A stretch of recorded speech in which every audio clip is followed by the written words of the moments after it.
نبی پاک صلی اللہ علیہ وسلم کی حدیث ہے مسلم میں طبرانی میں، حضور نے فرمایا آؤ میں تمہیں پچھلے زمانے کے ایک ایماندار نوخیز ولی اللہ کی بات سناؤں۔ پچھلے زمانے حضور نے فرمایا پچھلے زمانے میں ایک بادشاہ جادو کے زور پہ حکومت کرتا تھا۔ جادوگر بوڑھا ہو گیا تو کہنے لگا بادشاہ کو نوجوان میرے پاس بھیج دے، اب میں بوڑھا ہو گیا ہوں، میرا پتہ کوئی نہیں کب مر جاؤں۔ ایک نوجوان کی ڈیوٹی لگائی، بڑا زیرک سمجھدار، اپنے رعایا میں سے چن کے جو ذہین فطرت مزاج بچہ تھا وہ اس نے لگایا۔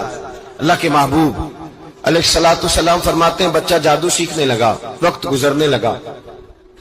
بچہ جب جادو سیکھنے جاتا تو رستے میں ایک راہب بھی تھا جو انجیل جانتا تھا، وہ اللہ اللہ سکھاتا، لوگوں کو حضرت عیسیٰ علیہ السلام کی تعلیمات سے آگاہ کرتا۔ اس نے دیکھا کہ یہاں بھی لوگ اکٹھے ہیں تو وہ بچہ اس راہب کے پاس بھی اٹھنے بیٹھنے لگا۔ اب جب اس کے ساتھ اس کی گفتگو بڑھنے لگی تو اس کو باتوں میں لذت آنے لگی۔ اس نے راہب نے پوچھا کہ تو کون ہے اور کس طرح سے آیا ہے، کیا تیرا معاملہ ہے؟ اس نے کہا جی میں جادو سیکھنے جاتا ہوں، آپ کی باتیں مجھے بڑی اچھی لگتی ہیں۔ اس نے کہا دین سیکھ، جادو سیکھنے والے کافر ہو جاتے ہیں، قرآن و دین سیکھنے والوں کو اللہ کامل ایمان عطا فرماتا ہے۔ فرمایا یہ سیکھ۔ بچہ بیٹھنے لگا، اس کے پاس آنے لگا، باتیں دل میں گھر کرنے لگی۔ ایک وقت آیا کہ مسلمان ہو گیا، اور مسلمان کیسے ہوا؟ بچہ کہتا ہے میں تجربہ کر کے ہوا۔ اب میں تھوڑا سا وقت جادوگر کے پاس بھی جاتا اور باقی سارا وقت وہاں بیٹھتا۔ میں ایک دن جا رہا تھا تو رستے میں اژدہا تھا، بہت بڑا سانپ تھا، رستہ روک کے کھڑا تھا۔ یہ حضور نے بیان کی حدیث، نبی پاک صلی اللہ علیہ وسلم فرماتے ہیں بچہ کہتا ہے کہ رستے کے اندر سانپ ہے، رستے بند ہے، لوگ چھتوں درختوں پہ چڑھے، ہراش ہے۔ کہتے چھوٹا سا روڑا میں نے اٹھایا تو میں نے کہا اللہ اگر جادوگر سچا ہے تو اسے مار دے۔ چھوٹا سا روڑا میں نے پھینکا، اژدہا کوئی نہ مرا۔ پھر چھوٹا روڑا اٹھایا، میں نے کہا اللہ اگر وہ عالم سچا ہے تو اسے مار دے۔ اب جب میں نے روڑا مارا تو اژدہا مر گیا۔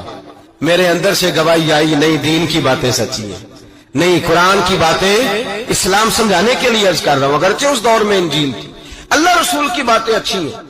کہتے میں مسلمان ہو گیا، اب میں نے راہب کے پاس ہی رہنا شروع کر دیا، جادوگر کے پاس چھوڑ دیا۔ اس بچے نے آنا، بادشاہ پوچھتا کہاں زیادہ وقت گزارتے ہو تو وہ بات گول کر دیتا۔ وقت تیزی سے بڑھنے لگا، اللہ نے اس نوجوان میں طاقت پیدا کر دی۔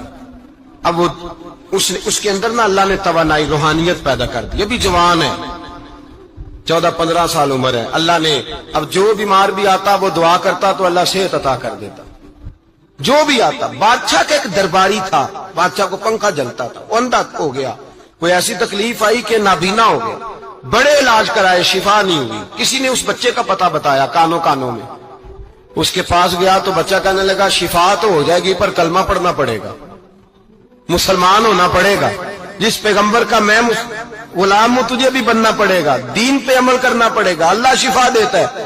اس نے کہا تو مجھے کلمہ پڑھا، مجھے شفا دے، میں تیار ہوں۔ اس نے کہا شفا تو اللہ ہی دیتا ہے۔ اس نے اللہ تبارک و تعالیٰ کا ذکر کر کے دعا مانگی، یہ مسلم شریف میں حدیث ہے، طبرانی میں موجود ہے۔ اللہ نے اسے شفا دی، اس نے کلمہ پڑھنا شروع کر دیا۔ یہاں ایک نقطہ لکھا ہے ہمارے علماء نے، کہتے ہیں جب اللہ ولایت عطا کرتا ہے نا تو یہ سفید بالوں والے کا حصہ نہیں ہوتی۔ اگر جوانی میں کوئی آدمی توبہ کر کے تصوف کے رستے پہ چلتا ہے تو سب سے زیادہ ولایت اللہ اسے عطا فرماتا ہے، سب سے زیادہ ولایت اس کے پاس ہوتی ہے۔ ابھی اس کے بال کالے ہیں، چڑھتی جوانی ہے، دعا کی تو اللہ نے، اور حدیث پاک میں موجود ہے کوڑے آتے تو شفا یاب ہو جاتے، اندھے آتے تو شفا یاب، برس والے آتے تو اللہ سے دے۔ جوان ہے آدمی جس کی آنکھیں ٹھیک ہوئی تھی، بادشاہ نے پوچھا کہ کیسے شفا ملی تو کہنے لگا میرے رب نے شفا دی۔ بادشاہ سجدے کراتا تھا، اپنے آپ کو منواتا تھا، معاذ اللہ، کہنے لگا میرے علاوہ کون رب ہے؟ اس نے کہا وہی رب ہے جس نے تجھے پیدا کیا ہے، اور وہی رب ہے جس نے مجھے اندھے کو آنکھیں دی ہیں، وہی ہے میرا مالک۔ کہا اچھا تو مجھے نہیں مانتا؟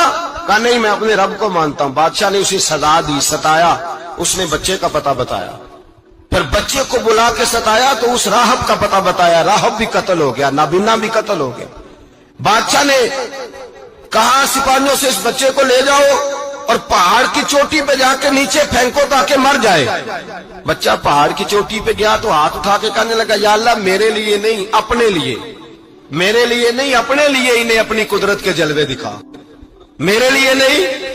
اللہ کے بندے اپنی جان بچانے کی دعائیں نہیں مانگتے، اپنے لیے انہیں اپنی قدرت کے جلوے دکھا، یہ دعا مانگی، جتنے لوگ ساتھ آئے تھے وہ سارے زمین پہ گرے اور سب مر گئے، پہاڑ سے گر کے مر گئے۔ بچہ واپس سیدھا بادشاہ کے پاس کہنے لگا لو بھائی میرے رب نے مجھے بچا لیا ہے۔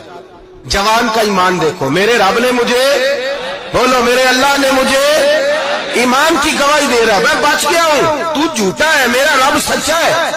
اس نے کہا لے جاؤ اس کو دریا میں، کشتی میں بٹھاؤ، بیچ دریا کے جا کے دھکا دے دو۔ بیٹھے کشتی میں، دریا کے بیچ گئے، اور جب جا کے وہاں اس کو دھکا دینے لگے تو اس نے کہا اللہ میرے لیے نہیں اپنے لیے۔ انہیں اپنی قدرت کے جلوے دکھا، بس ایک طوفان سا آیا، جتنے سپاہی ساتھ آئے تھے ڈوب کے مر گئے۔ وہ بچہ اٹھا اور سیدھا پھر بادشاہ کے پاس، اسی کے پاس کہنے لگا لو بھائی میرے رب نے مجھے بچا لیا ہے، تیرے پاس آیا ہوں۔ وہ کہنے لگا تو کیا مصیبت میرے گلے پڑ گئی ہے، کیسے جان چھوٹے گی؟ تو بچہ کہنے لگا اگر تو مجھے باندھے درخت کے ساتھ اور سارے ملک کو بلائے، لوگوں کو اکٹھا کرے، پھر تو مجھے تیر مارنا، میں تجھے بتاؤں گا کیسے مارنا ہے، میں مر جاؤں گا۔ اللہ کا بندہ نوجوان ایمان دیکھو، مرنے کے طریقے بتا رہا ہے، میں تجھے بتاؤں گا میں کیسے مروں گا۔ یہ بات کہی، بادشاہ نے سارا مجمع جمع کیا، ملک سارا باہر آ گیا، درخت کے ساتھ باندھ دیا۔ کہنے لگا بھائی لوگوں یہ مجھے مارنا چاہتا تھا، مار نہیں سکا، اب میں اسے بتانے لگا ہوں کہ میں کیسے مروں گا۔ اسے کہو جب تیر مارے تو ساتھ میرے رب کا نام بھی لے، میں اپنے رب کے نام پہ جان دوں گا۔ بادشاہ نے اللہ کہہ کے تیر مارا، پیشانی میں لگا، بچے کی روح پرواز کر گئی، جتنا مجمع کھڑا تھا سارا کلمہ پڑھ کے مسلمان ہو گئے، سارے مسلمان ہو گئے، سارے۔ میرے رسول پاک سید عالم صلی اللہ علیہ وسلم نے نوجوانوں کو بتایا جب تمہارے اندر ایمان کی قوت آئے گی تو اللہ تمہاری مدد کرے گا۔